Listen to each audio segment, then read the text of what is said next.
It's safari time as I head to the Kangaita tea plantation in the foothills of Mount Kenya. The tea industry supports the livelihood of an estimated 3 million Kenyans. Hi, I'm Jim. I'm Simon.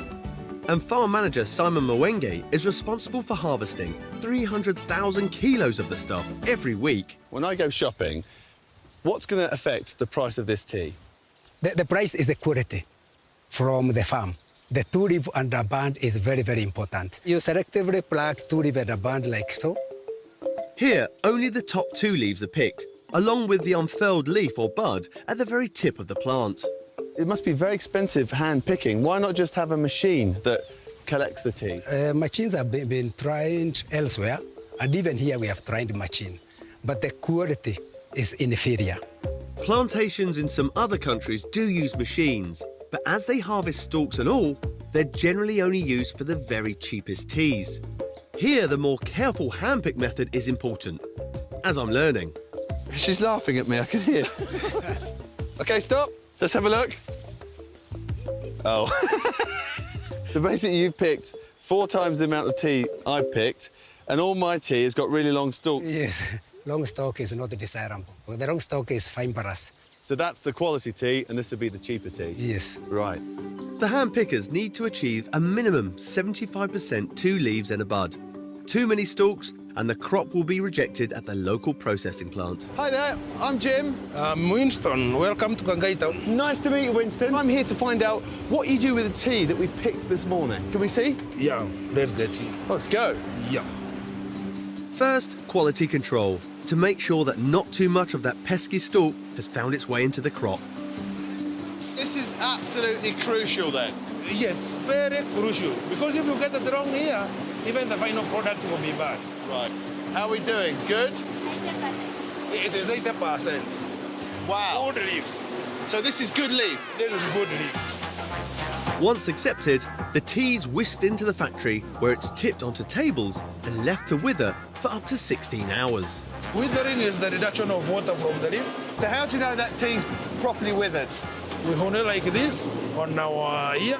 If there's a crackling sound, you know that it is not withered. If it's silent, you know that it is well withered. After withering, processing begins. This is the first stage of separation. And here's my first clue about the price difference, as the leaves can be processed in 2 different ways. Every day, between 10 and 15% of the crop is earmarked for loose-leaf speciality teas. Does that mean this is expensive tea? This is the top end? Yeah, it's expensive. It takes a long, long period to accomplish. These leaves are gently rolled for over an hour to release chemicals stored in the leaf cells. This method takes time, but it preserves the leaf structure and results in a lighter, more subtle flavour. But the bulk of the crop is processed in just 10 minutes, passing along a conveyor that first crushes, then crudely chops high volumes of leaves into tiny pieces. These have a larger overall surface area, which means they brew faster with a more robust flavour. Perfect for tea bags. And so is this much quicker? Yeah, this is much quicker. And time is money. Time is money.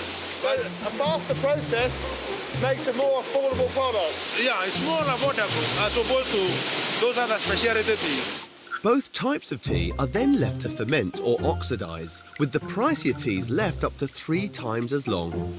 And I've just spotted something rather interesting in the cheaper tea. But what are these little orange pieces in here? Yeah, these are fibrous, and that is what we want to separate from here. The fibrous brown pieces are collected on the side to give us secondary teas. So those fibrous stalks that I saw in the field do have a use. They go into so-called secondary teas. This mixture is sold for a much lower price, and some of it's likely to end up in the cheaper tea bags we buy in the UK.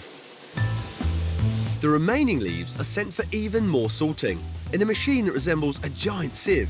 This machine is separating the tea into 4 grades, depending on the sizes of the tea. They're graded for size rather than quality, because each tends to produce a subtly different flavour when brewed. The first one will not let the larger particles pass through it, while the smallest will be collected here. Tea bag manufacturers will order a range of different grades, giving them flexibility when it comes to the flavour, appearance and price of their teas.